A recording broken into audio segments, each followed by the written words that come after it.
അതേസമയം ഇന്ന് പാർലമെന്റിലെ നീക്കങ്ങളും വളരെ പ്രധാനപ്പെട്ടതാണ്. പക്ഷേ FCRA ഭേദഗതി ബില്ല് ഇന്ന് പാർലമെന്റിൽ പരിഗണനയ്ക്ക് വരില്ല. ലോക്സഭയുടെ അജണ്ടയിൽ വിഷയം ഉൾപ്പെടുത്തിയിട്ടില്ല. സംസ്ഥാനത്തിന്റെ പേര് കേരളം എന്നാക്കുന്ന ബില്ല് ഇന്ന് രാജ്യസഭയിലും വരികയാണ്. ഇന്നലെ ലോക്സഭ ഇത് പാസാക്കിയിരുന്നു. അതേസമയം പ്രതിപക്ഷ പാർട്ടികളുടെ പ്രതിഷേധത്തിൽ പാർലമെന്റ് ഇന്നും പ്രക്ഷുബ്ധമാണ്. ഇന്ന് പാർലമെന്റിൽ നടക്കാൻ പോകുന്നത് പതിവ് രീതികളായിരിക്കും. കഴിഞ്ഞ കുറേ ദിവസങ്ങളായി നടക്കുന്ന അതേ കാഴ്ചകൾ തന്നെ ഇന്ന് പാർലമെന്റിൽ ഉണ്ടാവാനാണ് സാധ്യത. അതിനിടയിൽ ആകാംക്ഷയെത്തുന്ന കാര്യമാണ് കേന്ദ്രമന്ത്രി ആഭ്യന്തരമന്ത്രി അമിത്ഷാ സഭയിൽ എത്തുമോ എന്ന ചോദ്യം. FCRA ബില്ല് വരുന്നില്ലെങ്കിൽ അമിത്ഷാ എത്താൻ സാധ്യതയില്ല, അങ്ങനെ കരുതണം. ഇന്ന് പാർലമെന്റിൽ അമിത്ഷാ എത്തുമോ എന്ന കാര്യത്തിൽ സംശയം തുടരുകയാണ്. നേരത്തെ നമുക്ക് അവിടെ നിന്നുള്ള വൃത്തങ്ങൾ നൽകിയൊരു സൂചന 12-ാം തീയതി FCRA ബില്ല് അമിത്ഷാ അവതരിപ്പിക്കുമെന്നാണ്. ഈ കേരളത്തിൻ്റെ പേര് ഔദ്യോഗികമായ കേരളമെന്നാക്കുന്നതിനെ സംബന്ധിച്ചുള്ള ബില്ലും അമിത്ഷാ അവതരിപ്പിക്കും എന്നൊക്കെയാണ് പ്രതീക്ഷിച്ചത്. ഏതായാലും നിത്യാനന്ദ റായാണ് ആഭ്യന്തര സഹമന്ത്രി അമിത്ഷായുടെ ദൗത്യങ്ങളൊക്കെ നിർവഹിക്കുകയും ചെയ്തത്. അപ്പോൾ ഇന്ന് FCRA ബില്ല് പാർലമെൻറ്റിലെ ലോക്സഭയുടെ അജണ്ടയിൽ ഇല്ല.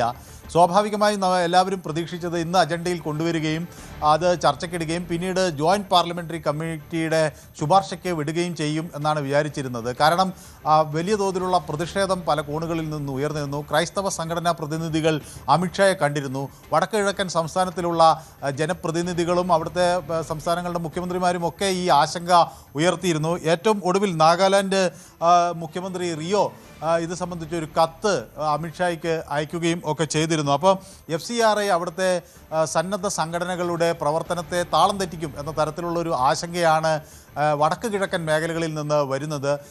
ഈ ഘട്ടത്തിലാണ് ഇതിൽ ഒരു എടുത്തുചാട്ടം വേണ്ട എന്ന നിലപാട് കേന്ദ്ര സർക്കാർ സ്വീകരിച്ചിരിക്കുന്നത് എന്നാണ് വ്യക്തമാക്കുന്നത്. ആളുകളെ കൂടുതൽ സമവായത്തിലെടുത്ത് കൊണ്ട് മുന്നോട്ട് നീങ്ങാം. കാരണം ഇപ്പോഴൊരു CJP പ്രക്ഷോഭം കഴിഞ്ഞ ഒരു സാഹചര്യമാണ്. മറ്റൊരു പ്രക്ഷോഭത്തിന് വേണ്ടി ഒരു കളമൊരുക്കി കൊടുക്കേണ്ട എന്നൊരു സാഹചര്യം എന്നൊരു നിലപാടാണ് ഇപ്പോൾ കേന്ദ്ര സർക്കാരിന് ഉള്ളത് എന്ന് വേണം മനസ്സിലാക്കാൻ. ഏതായാലും ഇന്നത്തെ അജണ്ടയിൽ അതില്ല.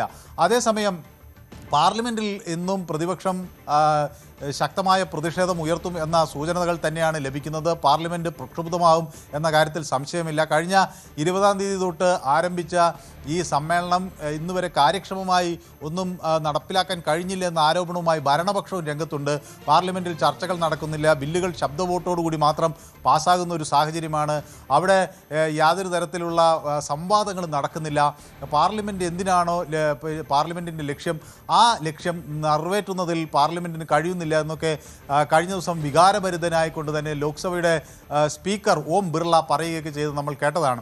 അപ്പോൾ പാർലമെൻറ്റ് ഇന്നും ഏതായാലും ഇതൊക്കെ വിഷയമായി ഉയരും, പ്രക്ഷുബ്ധമാവും. അമിത്ഷാ മാപ്പ് പറയണം, പ്രസ്താവന നടത്തണം തുടങ്ങിയ നിരവധി ആവശ്യങ്ങൾ പ്രതിപക്ഷം ഉന്നയിക്കുന്നുണ്ട്. അതുകൊണ്ട് തന്നെ നാളെ പാർലമെൻറ്റിൻ്റെ ഈ വർഷകാല സമ്മേളനം അവസാനിക്കാനിരിക്കെ ഇനി പ്രതിപക്ഷത്തിൻ്റെ ഒരു രാഷ്ട്രീയ നിലപാട് എന്താണ് എന്നതുകൂടി വളരെ നിർണായകമാവുകയാണ്. സജിത്ത്, ഇന്നത്തെ പാർലമെന്റ് സമ്മേളനവും പ്രധാനപ്പെട്ടതാണ്. എന്ത് സംഭവിക്കുമെന്നത് കാത്തിരുന്ന് കാണാം. കാരണം പ്രതിപക്ഷത്തിന്റെ സമീപ ദിവസങ്ങളിലെ നീക്കം തന്നെയാണ് ഉണ്ടാവുക. ആഭ്യന്തരമന്ത്രി വരുമോ? ഇതൊക്കെയാണ് പ്രധാനപ്പെട്ട കാര്യം. കൂടുതൽ വാർത്തകൾക്ക് News 18 Keralam YouTube channel subscribe ചെയ്യുക.